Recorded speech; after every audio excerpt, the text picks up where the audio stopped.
light after the investigators recovered his phone. And from the phone, they have managed to recover this video. Now, what is the shocking part about this video is that this man, he's a doctor, he's a qualified doctor, apparently a topper in the Jammu and Kashmir state when it came to the medical exam. He, in this video, Dr. Umar Nabi in this video, is justifying suicide bombing. He's describing suicide bombing as some kind of a martyrdom and not as it should be, which is a crime against humanity, a crime against the Indian state. So let's be very clear about this tonight. There is nothing misguided about this young man, as some people paint him out to be, that he's alienated, he's a misfit in society, and that he's not part of the mainstream. Nothing about it. He knows exactly what he's talking about. He's absolutely guided, absolutely radicalized. And anyone who says that this is because he's marginalized or alienated, he doesn't feel part of the mainstream, is simply either living under a rock or simply refusing to wake up and see this reality. And this reality is they know exactly what they're doing, what they're saying, and what is right at the heart of this twisted, brainwashed, completely inhuman ideology. And we need to be absolutely clear about it as well. So this video that features the suicide bomber, Dr. Umar Nabi, the man behind the Delhi blast, it reveals a very disturbing reality. First of all, like I said, he's a very highly educated individual. Apparently, he was a gold medalist, a doctor who topped the NEET PG exam. He's not some fool. He's not some misguided youth who, has come from poverty and starvation. He's an extremely well-qualified, extremely intelligent man. He completed his MD in general medicine. He was an assistant professor at the Al Falah University. This is exactly what makes him even more dangerous. He's highly qualified, highly intelligent, highly rational. And despite all of that, he still makes the very conscious choice to justify to himself and to justify the people who follow this brainwashed ideology that it's okay to kill other people in the name of this twisted ideology. It's okay to ram a car full of explosives and kill over a dozen people because it's taught in some sacred text, it's taught in some religious text, or at least you've interpreted it to be that way. Umar Nabi's case shows just how radicalization can affect anybody. It doesn't matter whether you're rich or poor or illiterate or highly qualified, a doctor or did not go to school, regardless of your social strata, radicalization is an all-pervasive evil. Dr. Nabi's education, his position, his teaching gig as an assistant professor, all of these, if anything, highlight the dangers of this extremist ideology and its ability to manipulate minds like that of Dr. Nabi. One can only imagine how many educated young people were targeted and pressured to join this web of terror. This is the extent to which this insidious radicalization was practiced in order to influence more Jaish recruits into the concept of suicide bombings, which in no civilized society can you even fathom to justify, can you even begin to justify. Let me just play out what was said and what was the rationale given by this man for justifying suicide bombing and whether or not in any civilized society this is acceptable. Let's just break it down for you. Umar-un-Nabi, a terrorist turned doctor or a doctor turned terrorist. This is something that is being investigated by the agencies. A new video of Umar-un-Nabi has been found out by the agencies. This video has been recovered from one of the accomplices of Umar-un-Nabi. In this video, he can actually be seen going ahead and motivating the thought of suicide, the thought of dying by suicide for the purpose of jihad. This 35-second video that has been found out by the agencies actually very clearly goes ahead and narrates that how Umar-un-Nabi was also trying to go ahead and somewhere or the other indoctrinate or influence other new recruits who are part of this entire nexus. This video that has been found out by the agencies actually is a very testament of the fact that there was a larger nexus or a larger terrorist organization that was at work over here. Because such videos that are made to indoctrinate more people, to motivate the new recruits, these videos are generally made by terrorist organizations, big terrorist organizations such as Jaish-e-Mohammed, Lashkar-e-Taiba, or for that matter, even ISIS. Now this time around, this video that has surfaced is said to be at least 2 months old, and this video was transferred on different social media platforms, specifically Telegram, in different groups, to go ahead and somewhere or the other motivate people and tell them that even a doctor, an educated person, a person who can speak English, knows the value of jihad, knows how to fight for jihad, and that is something that was the larger messaging that was being done. And that's not all. There is more to it than meets the eye. Now, top intel sources have revealed certain chilling details from the ongoing interrogation of various associates of Dr. Umar Nabi. Sources have indicated that Nabi was mentally unstable. He was also deeply radicalized. During the interrogation, some of his colleagues described Nabi as having erratic and aggressive behavior, sudden bursts of anger, and extreme ideological rigidity. They also observed certain schizophrenic traits and patterns, as well as radical delusions, which raised concerns about his mental state. In fact, Dr. Muzammil, who's one of the close aides of Dr. Nabi, reportedly kept him away from any sensitive tasks because of his volatile behavior, because of his volatile nature. Faculty members in Al-Falah also recall Nabi being paranoid, speaking of being watched and issuing violent threats on campus, including warnings to teach people a lesson. Investigators believe that Nabi's mental condition, combined with radical propaganda, created an explosive trigger that led to the deadly attack. Now, here's the thing. Before I play out some of the political reactions, some of the politicians who've tried to, if not justify, at least rationalize this by saying, oh, this is misguided youth, and, he's a symbol of the injustices that are happening in Kashmir, etc. Not for a moment should you buy that absolute nonsense that's being peddled by some of these politicians. But here's some food for thought as well. Despite showing all of this aggressive, even borderline schizophrenic behavior, not one of his associates, friends, colleagues, subordinates, people who were in his social circle, not one of them raised a red flag, because if they did, today 14 people would not have died outside Red Fort. Just play out some of these political reactions and I'll get to our guests right after that. शहादत इस्लाम का हिस्सा है, ये सही बात है, लेकिन शहादत के क्या नॉर्म्स हैं उनको भी पढ़ना चाहिए. खुदकुशी शहादत नहीं हो सकती. खुदकुशी इस्लाम के अंदर हराम है, और खुदकुशी कर रहे हो और इनोसेंट लोगों को अपने साथ मार रहे हो तो वो शहादत नहीं है. वो शहादत के दर्जे में किसी भी सूरत में नहीं आ सकता है. ये भटके हुए नौजवान है, ये भटका हुआ दिमाग है. It needs a thorough study and investigation. क्या वजह है कि इन लोगों को इतना बड़ा फैसला करना पड़ा कि अपनी जान भी देनी पड़ी और इतना बड़ा एक्सप्लोजन करके बेगुनाहों को मारना पड़ा? क्या वजह है? All right, let me go across to two special guests who are joining us on this. Yashwardhan Azad is former IPS officer, Special Director in the Intelligence Bureau. Sushant Sareen, Senior Fellow with the Observer Research Foundation, is also joining us. I want to bust this whole myth that, look, these are misguided youth, they don't know what they're doing, they are brainwashed, they go down this rabbit hole. You heard that video clipping, Yashwardhan Azad. You heard clearly, I think it's about a 80-second video.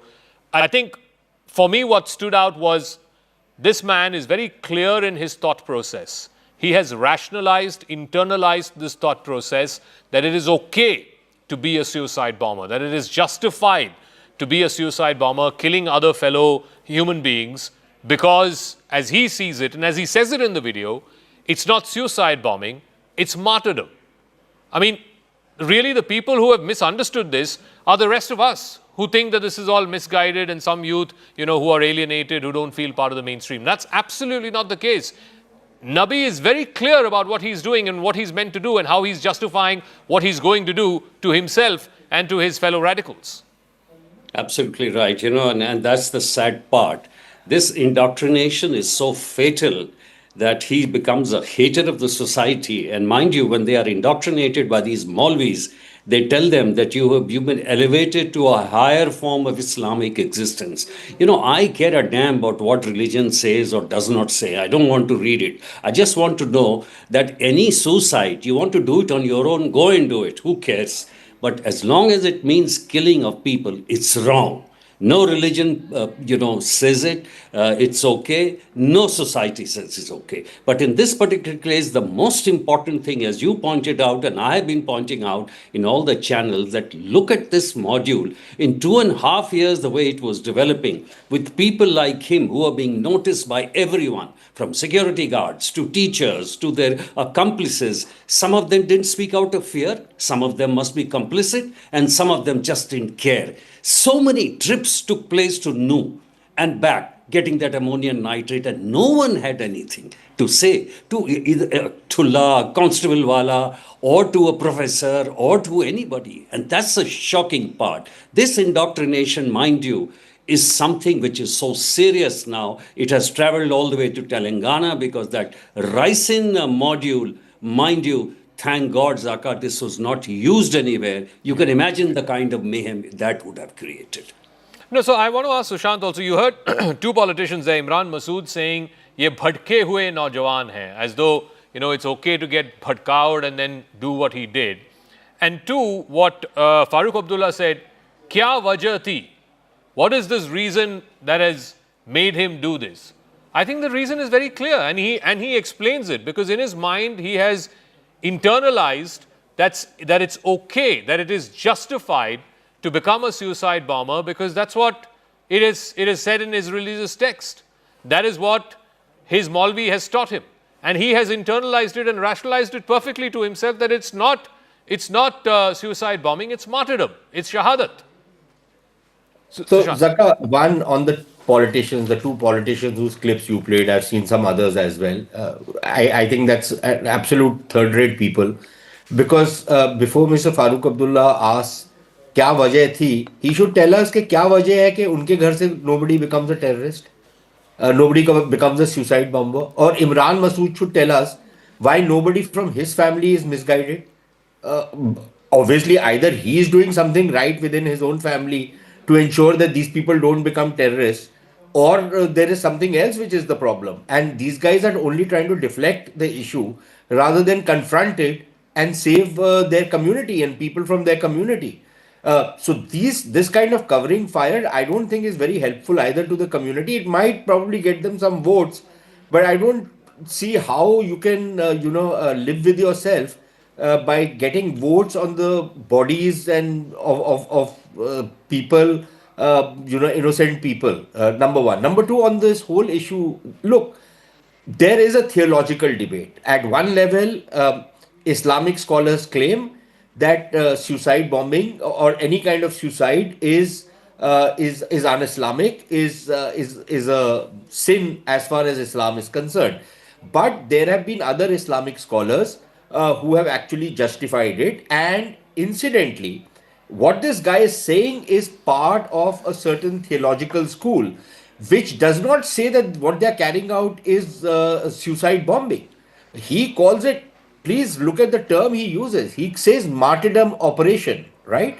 Yeah. In the Islamic text, in the Islamic lexicon, they call it ishtihadi. They're technically not suicide bombers. Secondly, when everybody, I've heard so many people say, how can you go and kill innocent people? According to these guys, the people whom they are killing are not innocent. They lump everybody in the same basket. Third, I think there is a big problem within the community that it has transcended denial. It basically, what the community is, hasn't picked up the cudgels and excommunicated these people, hasn't created the kind of environment which needs to be created within the community. Now, Mr. Jha, me, or you, or anybody else can say whatever they want to say.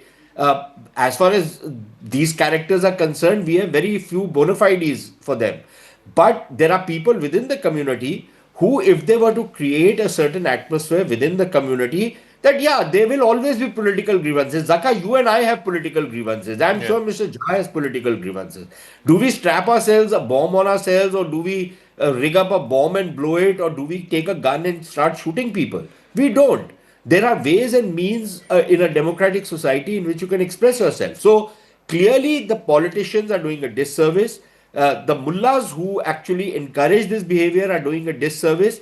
And these characters, they are not misguided. I think that's actually trying to downplay the enormity of the horror these people are visiting society. You know, Yashodhan Azad, there is also this, I mean, obviously Kashmiri politicians are putting forth this thing about Mehbooba Mufti saying that, you know, these are Kashmir's woes being expressed in Delhi. The blast is a result of Kashmir's problems. You heard what Farooq Abdullah had to say.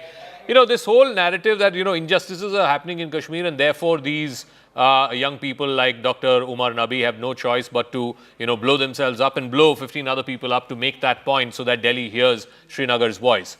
Now, again, I find that whole narrative completely, you know, devoid of any rationale, devoid of any merit. Yes, political grievances could be there, and Sushant is right. There could be political grievances. You know, statehood was promised, it didn't happen. There's a large section of people there who feel alienated. All of that, I agree. I'm willing to buy.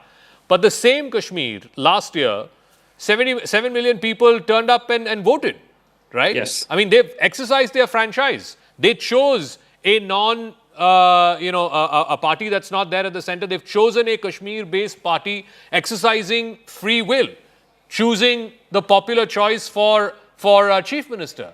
I refuse to believe that in a democracy, you know, other than that, what other outlet do people expect? I mean, the fact that you as Sushant said, you know, strap a bomb and kill people outside Red Fort is going to make your grievances any more legitimate than 7 million people turning out and voting. Absolutely. You know, Sushant is absolutely correct. Today in Kashmir, there is not a single pocket which talks about Pakistan anymore. There are hardly a few who are even ideating about autonomy. Most of them are talking about jobs, economy, and so many things. But one point, Zaka, when Farooq Abdullah talks about कि वो क्यों ऐसा काम कर रहा है, why don't you answer that? You are a chief minister. You've been there for such a long term. Didn't you engage with the youth? Today, you know, what I feel is one of the things which the Prime Minister should call the Chief Ministers and ask them, how much of engagement have you done with the youth? How much of politics you do only for votes? There is no engagement with the middle class. They feel absolutely aloof. And these misguided elements left to these Maulvis and what they preach in the Fridays, how many of us really go and really talk to them and say, what the hell are you doing? A religion might say anything. I don't want to read either my text or Islamic text or Christian text. But this kind of killing and giving any kind of, argument in favor is something idiotic. I mean, where are we in this 21st century? And the worst part is that we have people of this kind in Denmark, we have this kind of people in Belgium, and that's why there is a backlash. And why not? On immigration and other things, because the good people in that community are not coming out and condemning it. And that's what we need. That will be the biggest thing to say against these people. Sushant, I'll give you the final word. Again, there's this whole argument that's made, why should the moderates within the community, the onus should always be on them. They should come out and they should denounce and they should do this and they should do that. After all, they also give the example in the Hindu community, for example. Not every moderate Hindu is expected to come out and say every time a minister or somebody from the BJP says something nasty or obnoxious, right? Do you buy that argument at all? Because I think it's got to a point where there is a problem, and I think the solution to this problem, more than anything else, has to come from within the community. Yes. Yeah, the reason I don't buy that argument is that, look, at one level, if you're living in a very purist kind of a world, you can take that argument that, look, this guy does not represent me. That's all very well. But the fact of the matter remains, when a person like him, look, a loudmouth who says something, he is not killing people. He might be the dredge of humanity. Like this fellow who just tweeted something on Bihar, he's a minister in Assam, a disgusting character, right? Yeah. But the point is, howsoever disgusting it might be, he's not going and massacring 500 people, okay? The problem with the Muslim community right now is, and while I understand the argument these people are making, the backlash when it comes, it's not going to distinguish between somebody who was a moderate and somebody thinking that, look, these guys don't represent me.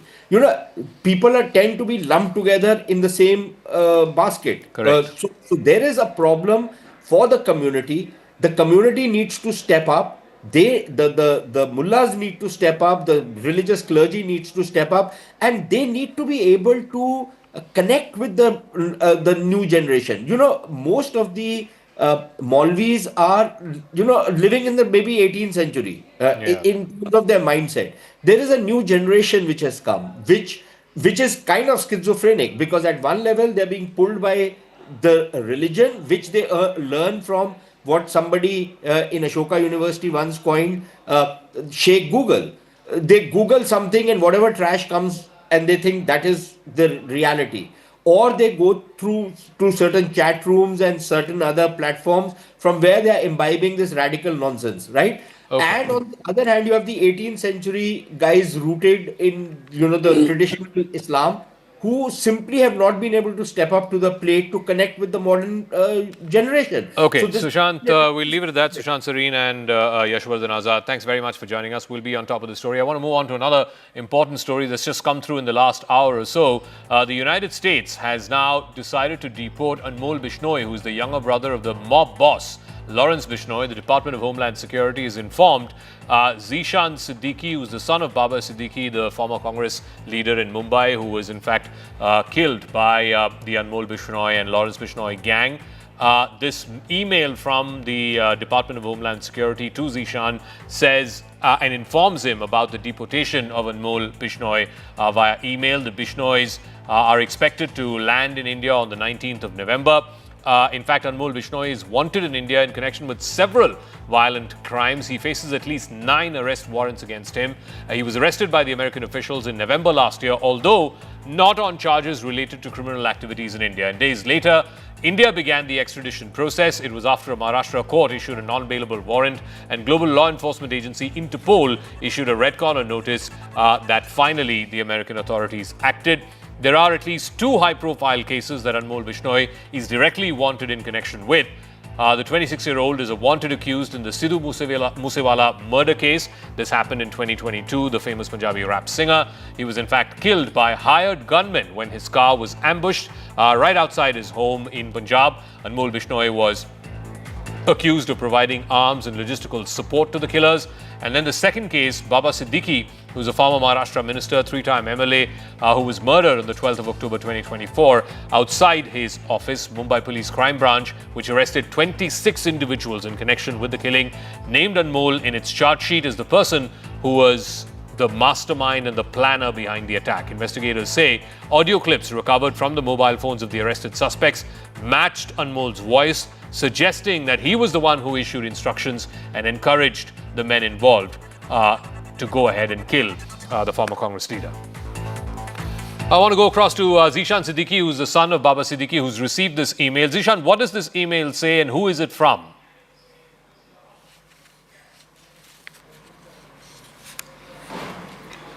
Zishan, if you can hear me. I can't hear him. Yeah, if you can hear me, what does this email say to you about the deportation of Anmol Bishnoi, and who is this email from, and when did you get it?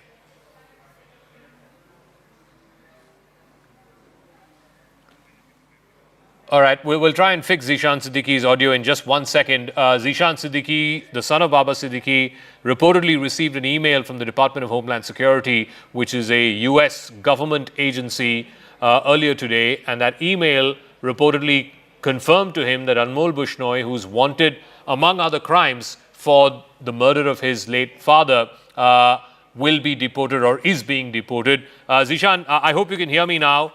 What exactly did this email say? Who was it from and when did you receive it? So basically, my family has been in touch with the USA authorities since the past few months. We've registered ourselves in their victim notifications as the victim of the family. And they also gave us details in the past about Anmol Bishnoi, that he was in the jail of Iowa, detained by the DHS, the Department of Homeland Security.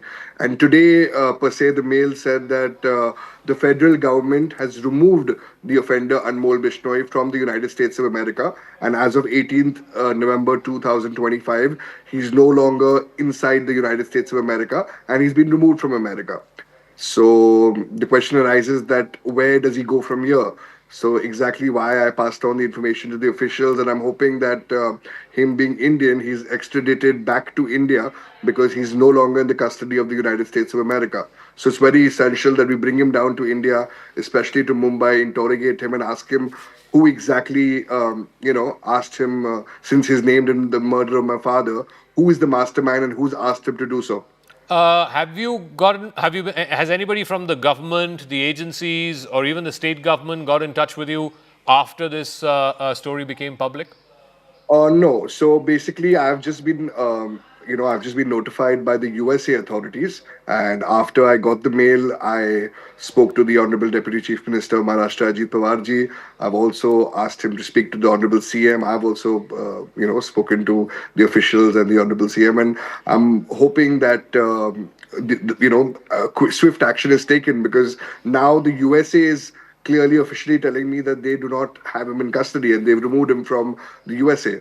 So now I think it should be easier for the Indian government to act swiftly and bring him down and actually interrogate him. And how hopeful are you that he will be brought to India, brought to Mumbai specifically, and made to stand trial in the murder of your father?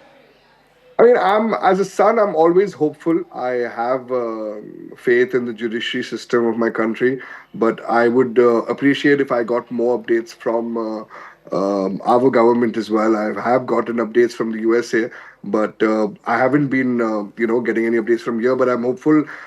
There's nothing else that matters more than getting justice for my father's murder, and I don't care about anything else but Anmol Bishnoi coming down here and him being interrogated, and I mean actually coming to know who's the mastermind behind this, because Anmol Bishnoi had nothing to do with my father. So obviously he's done this on the behest of someone. And now that we're getting our hands on Anmol Bishnoi, it's a good way of actually coming to know who exactly did this. Did your father at any point of time ever mention Anmol Bishnoi or Lawrence Bishnoi or anybody in the Bishnoi clan or gang?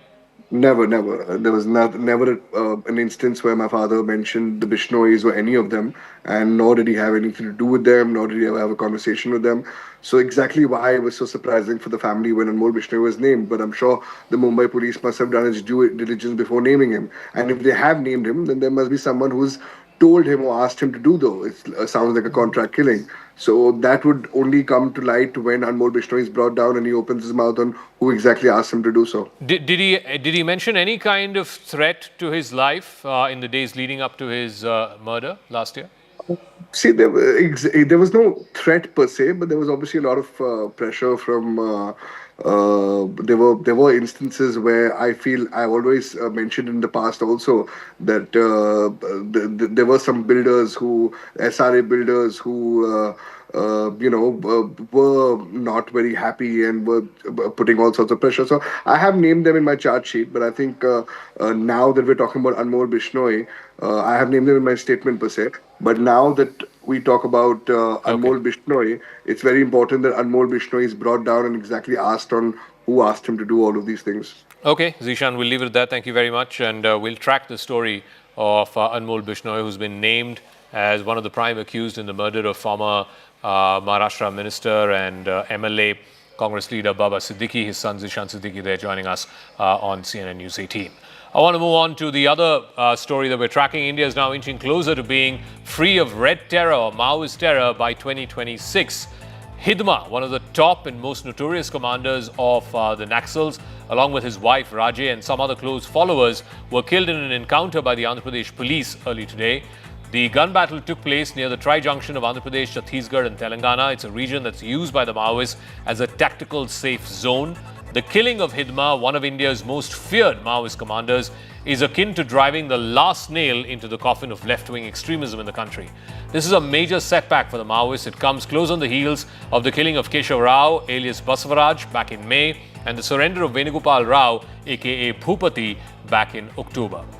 So who exactly was Hidma and what is his role? The 43-year-old top Maoist commander was responsible for at least 26 deadly attacks against the security forces and civilians over the last 10 or 15 years.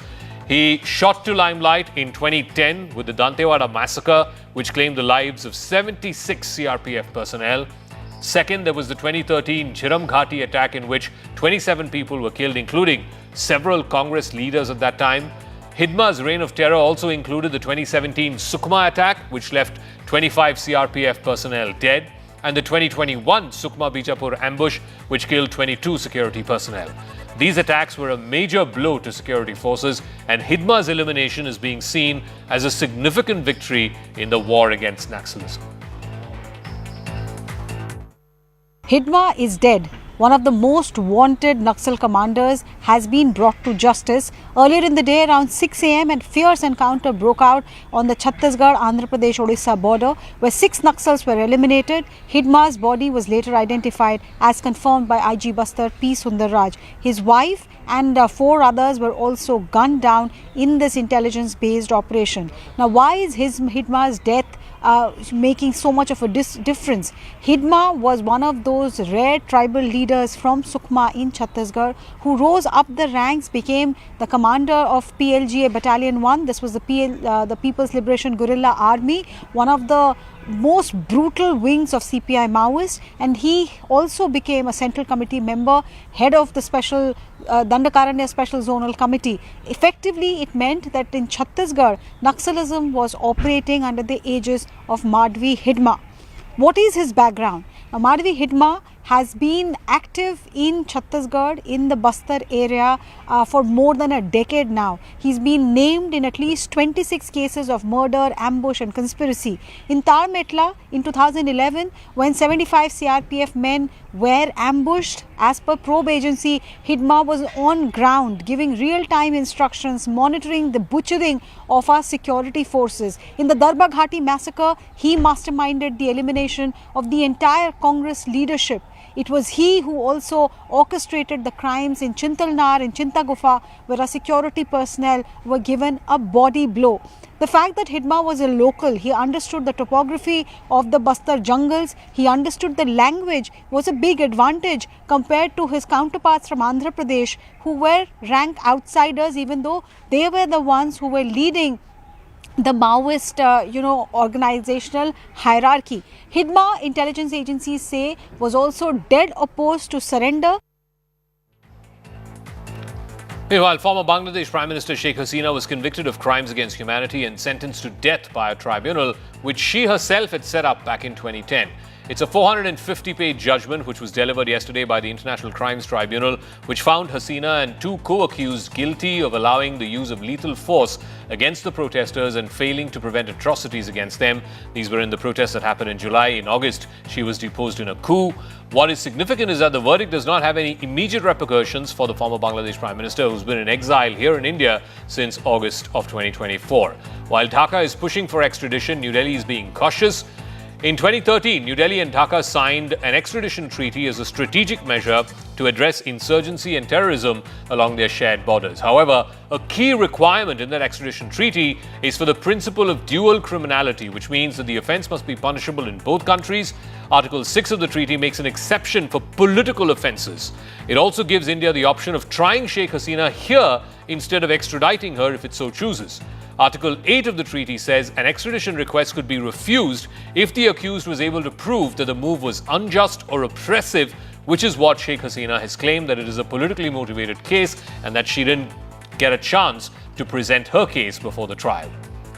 Also, extradition can be denied if the accused can prove that the offence is either trivial or that too much time has passed before the offence allegedly happened. The accusation lacks good faith. Section 31 of the Indian Extradition Act 1962 outlines the conditions under which a person cannot be surrendered to a foreign state.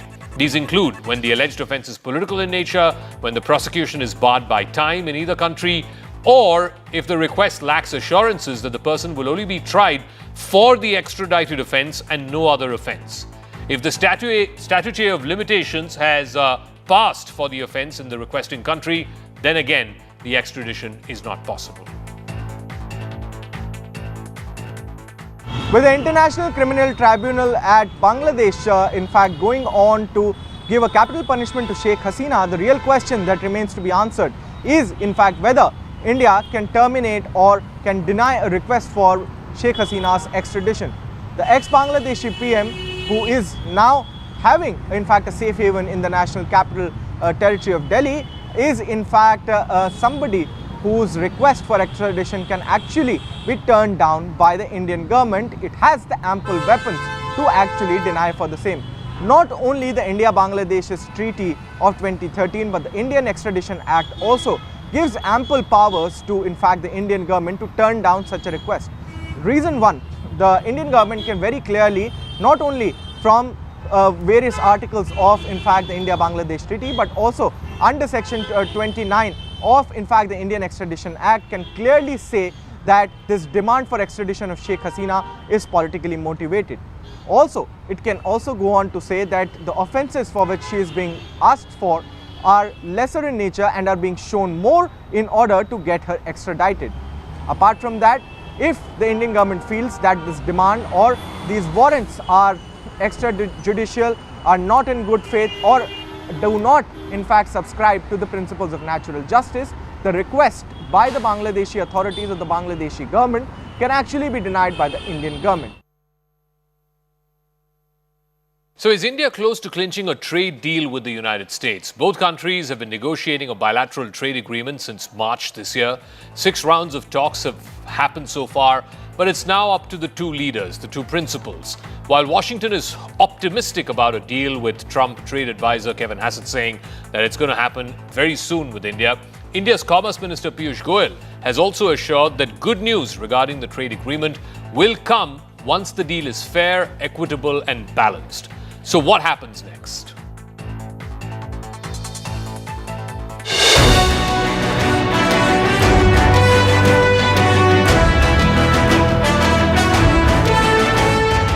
American and Indian officials say they are very close to a trade deal and that the announcement could be made by both the leaders in the next few weeks.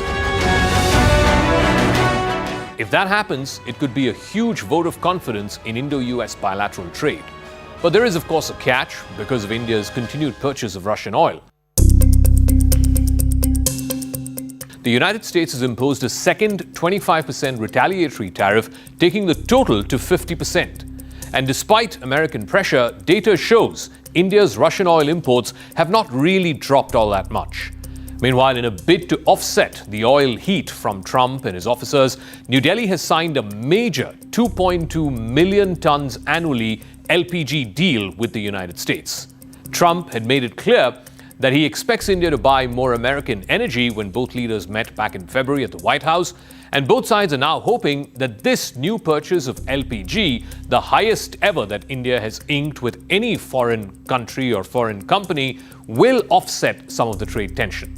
We'll break down what is happening in the Indo-US trade relationship on the question of tariffs and whether a trade deal will be announced soon and why that matters both for India and America and what could come next. The United States imposed a 25% reciprocal tariff on Indian goods, citing imbalances in trade. This was among 100 or so countries against whom the Trump administration had imposed what they call reciprocal tariffs to try and correct the trade imbalance. And then he followed that up a month later in August of 2025. Team Donald Trump announced an additional 25% tariff, bringing the total tariffs on India to 50%. Specifically, India was targeted for import of Russian oil. Trump also sanctioned the threat of secondary sanctions on India if it did not curb its Russian oil purchases. He claimed that Prime Minister Modi had told him that India would stop buying Russian oil, but Indian officials deny ever making such a commitment. But Trump insists this is going to happen gradually. You know, we're making a deal with India, a much different deal than we had in the past. So right now they don't love me, but they'll love us again. We're getting a fair deal, just a fair trade deal. We had pretty unfair trade deals. They're very good negotiators, sir. Just you have to take a look at that, if you would, please. But we're getting close, Scott. I think we're pretty close to doing a deal that's good for everybody, right? But here's the problem. India has deep energy ties with Russia. As per Kepler data, India's intake of Russian crude remains robust. Oil ship tracking data from October 2025 pegged Indian imports of Russian oil at 1.48 million barrels per day. That's slightly up from 1.44 million barrels per day in the previous month of September.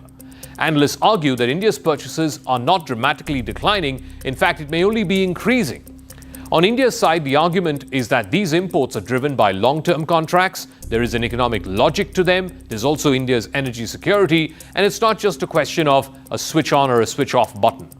In November, India's state-owned oil companies IOC, BPCL and HPCL signed a one-year contract to import 2.2 million tons annually of LPG from the US Gulf Coast. This volume is close to 10% of India's total annual LPG imports. The deal is being seen in New Delhi as a way to diversify its LPG supplies and also possibly ease trade frictions with America. But it's all price sensitive.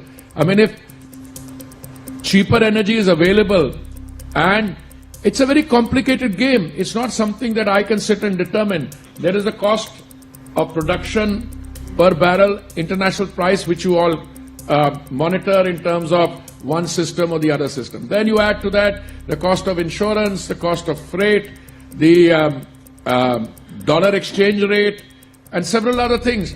And then it works out. So I think the good news is that we import from a large number of sources.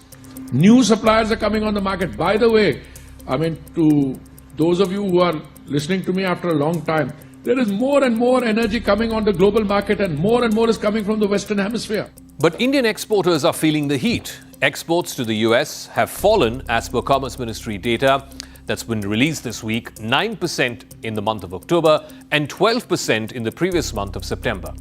A rollback of the first 25% tariff could provide some relief to Indian exporters, particularly in labor-intensive sectors like leather, apparel, and gems and jewelry. Buying discounted Russian oil is not just about price, it's also deeply tied to India's energy securities. Refineries are configured for certain Russian-grade crude, and contracts are long-term. The government must balance pressure from America with domestic needs. Of course, in a country like India, any increase in retail fuel price definitely has consequential domestic implications, political implications. Cutting Russian imports too fast could spike energy costs. That is something that no government would want to sit on top of. Similarly, India is also signaling that it's open to trade cooperation with America, but not at the cost of its energy sovereignty. The LPG deal is being used as a counterweight that India is willing to deepen its energy ties with America, but at the same time, India also has legitimate market-driven reasons to source its oil from Russia. So what happens next? Watch out for formal announcements, if any, between the two governments, particularly between the two principals of both governments, Prime Minister Modi and President Trump. I said whenever the deal is fair, equitable and balanced, you will hear the good news. Will the 25% reciprocal tariffs come down soon? If a deal is struck, then India could see a boost in its exports, particularly labor-intensive sectors that have been hit by American tariffs. Even if Trump demands further cuts to Russian oil, any reduction may be phased out.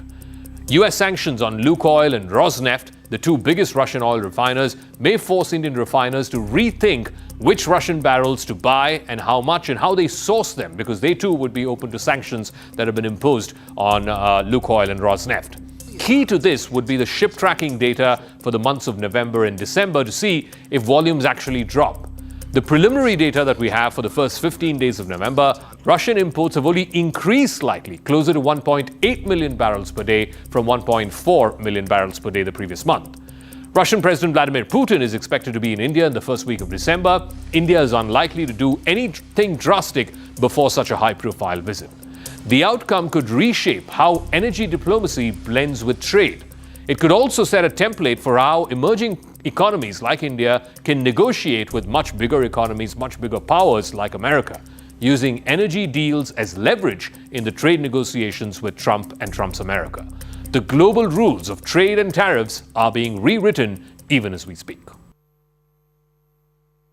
The worst tensions between China and Japan in years seems to be escalating, with Beijing threatening economic retaliation. The feud started off with Japanese Prime Minister Sanae Takaichi's comments that Chinese moves against Taiwan would prompt a military response from Tokyo. And this has led to a massive backlash from China. It could potentially lead to the collapse of Japan-China ties, not since the kind that we've seen back in 2010s, not since the last 15 years. Both sides, both China and Japan, are digging their heels in. How could this story move forward? I decode the complete picture. China has escalated its diplomatic feud with Japan this week by sending Coast Guard ships to patrol very close to disputed islands that are claimed by both countries. China has also issued warnings to both its students as well as Chinese tourists who are either living or visiting Japan to carefully assess the risks to their safety before traveling to that country. The escalation came after comments earlier this month by Prime Minister Sanai Takaichi of Japan regarding Taiwan, which is a self-governed island which China considers as part of its territory. Japanese Prime Minister Takaichi told the Japanese parliament that a hypothetical Chinese attack on Taiwan could trigger a military response from Tokyo, something that was seen as breaking from Japan's age-old policy of non-involvement in the affairs of other countries. On Friday, the Chinese embassy in Tokyo warned its citizens against traveling to Japan because of serious safety risks there. China, though, did not provide any further details about what these threats were. But the warning could affect an important part of Japan's tourism. Nearly 7 million Chinese tourists visited Japan last year, accounting for nearly 1 in 5 international tourists, according to the Japanese Tourism Bureau. Chinese tourists collectively spent more than 1 trillion yen while visiting Japan last year. This would be severely damaged given the ongoing political tensions. On Sunday, China's Coast Guard said that some of its ships were patrolling the waters of uninhabited but disputed islands. These islands are known as Diaoyu in China and Senkaku in Japan. It used to be owned by a royal family in Japan, but since the end of World War II, it has been controlled by Japan. China contests Japanese control of these islands. These islands are north of Japan's westernmost islands and they are closer to Taiwan, and hence the comments by the new Japanese Prime Minister Takaichi assumed significance. 戦艦を使ってですね、そして、武力の行使も伴うものであれば、これはどう考えても存立危機事態になりうる、ケースであると、私は考えます。China regularly conducts what it describes as enforcement patrols in the waters around these disputed islands, but this latest patrol was the first one since Takaichi assumed office last month. This month's feud between China and Japan had ended now what is a brief diplomatic honeymoon between both countries. Sanai Takaichi, who's a conservative prime minister who's been in office for less than a month now, had a very warm meeting with China's top leader Xi Jinping last month in South Korea. Now relations between China and Japan for the last many decades has been prone to flare-ups, fueled largely by atrocities which the Japanese army committed in China during World War II. Chinese students are regularly taught and reminded about the Nanjing massacre of 1937, for which Beijing believes Tokyo has never really apologized. There's also the issue of comfort women, or the rape of thousands of Chinese women by Japanese troops during the war. Takaichi's comments in Parliament on Taiwan were not a significant revision of Japan's long-standing position of support for Taiwan, but they broke with the previous Japanese policy of avoiding any explicit mention of Taiwan, particularly when it comes to survival threats.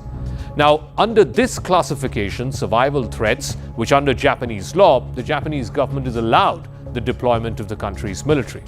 Otherwise, Japanese governments are barred by the Constitution from deploying troops abroad. So, like the United States, its close military ally, Japan too has long adopted a policy of strategic ambiguity when it comes to Taiwan, which means Japan's intentions are vague regarding any future Chinese military attack on Taiwan. Although Takaichi later said that her comments did not constitute a change of Japanese policy, China's foreign ministry demanded that she retract her remarks.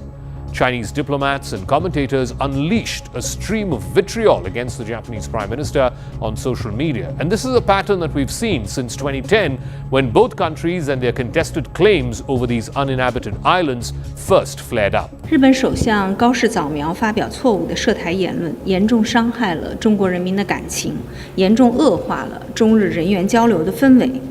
日方应当恪守中日4个政治文件的精神，立即纠正错误言行，防止中日关系受到进一步损害。 In its travel advisory, the Chinese embassy in Tokyo said that Japan's leaders had made blatantly provocative remarks regarding Taiwan.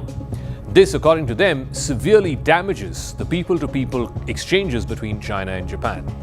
This is not the first time, though, that China has leveraged its outbound tourists and its students during a diplomatic or trade dispute with another country.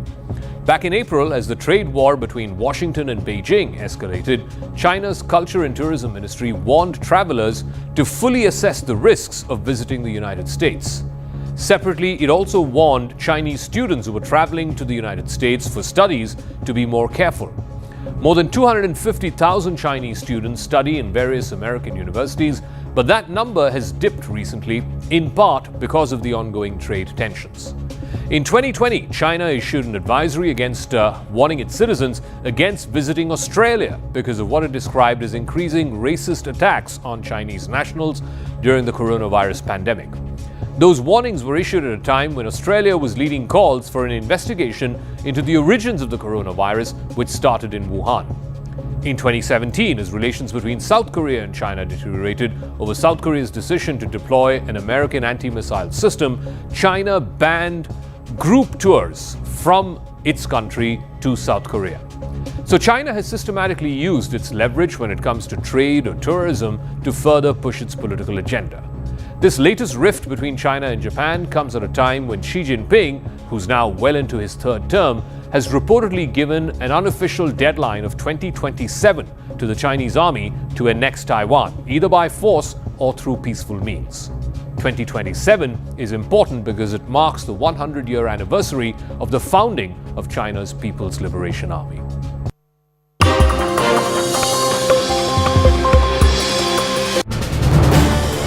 This is News 18 Network.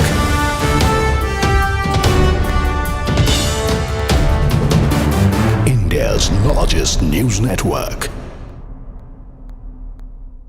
Madvi Hidma, one of the most feared Maoist commanders in Bastar, has been killed in an encounter. The confirmation comes from high-level security sources in the Bastar range, where Inspector General of Police Sundaraj Patalingam acknowledged the breakthrough.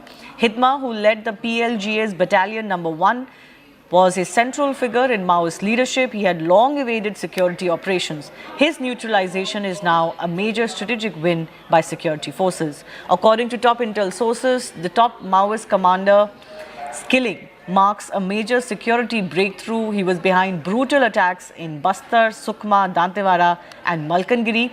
His death disrupts Maoist logistics, recruitment and multi-district operations. Recent operations have cut Maoist influence by nearly 40%, pushing them into deep forest pockets already.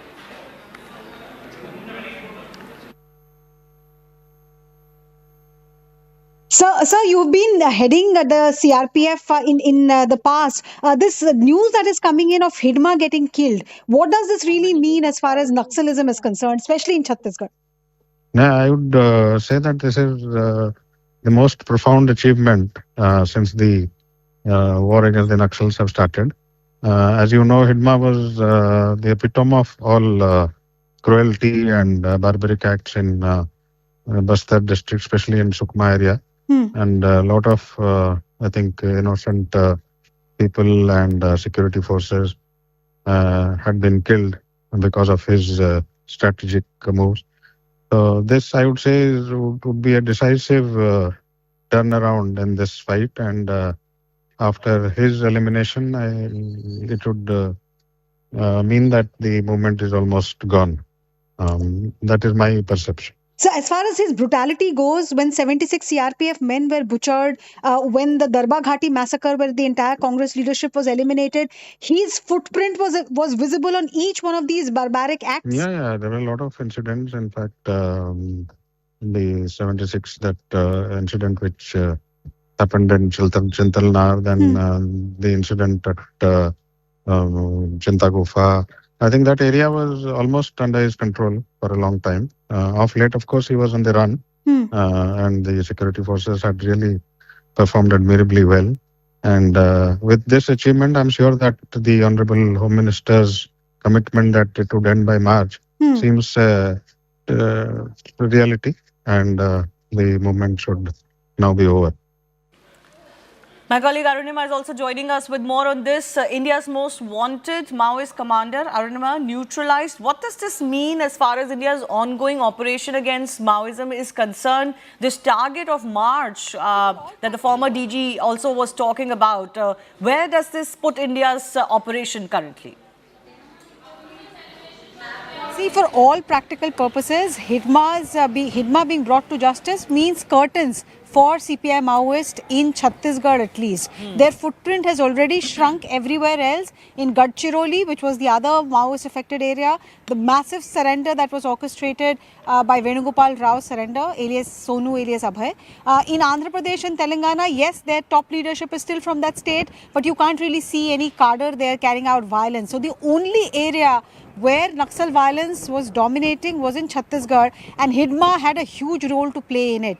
Him being brought to justice would mean that matter of time before security forces ensure that Chhattisgarh becomes violence free. In fact, some DG Prakash Mishra, who was the former Director General of CRPF, he is of the view that 2026 March target could actually be rewound and it could well be achieved by December of 2025. Similar words I heard from other DGs of CRPF as well, who felt that Hidma's death meant that in the next 1 month or so itself, Chhattisgarh could become Naxal free. And why are they saying this? Because Hidma is somebody who knows Sukhma. He's a son of the soil. He rose from the rank there. He had 130 to 150 fiercely loyal tribal fighters constantly guarding him. With him now gone, I think they will be convinced to surrender and lay down weapons as well. So PLGA Battalion 1 and the Dandakaranya Special Zonal Committee, the two forces or the two wings of Maoists that Hidma headed, they are now all set to be dismantled as per the security grid. That is the significance of Hidma being brought to justice. Yes, and this man, Hidma, was of course known for planning some of the most brutal ambushes against the security of agencies and officers on ground.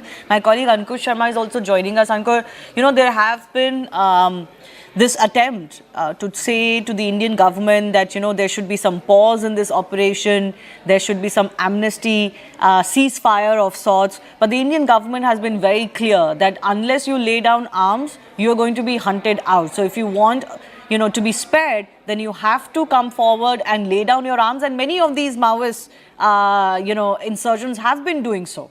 Yes, certainly. So, Union Home Minister also clarified this multiple times. There were also letters which were written by then spokesperson of Naxals, Abhay, that we are ready to lay down the weapons. So, but it was very clear from the government, from the Union Home Minister, that without... Ankur, I'm sorry to cut you short. We're getting a news briefing by Sundaraj Pattingam, Inspector General of Police, on this. Let's listen in.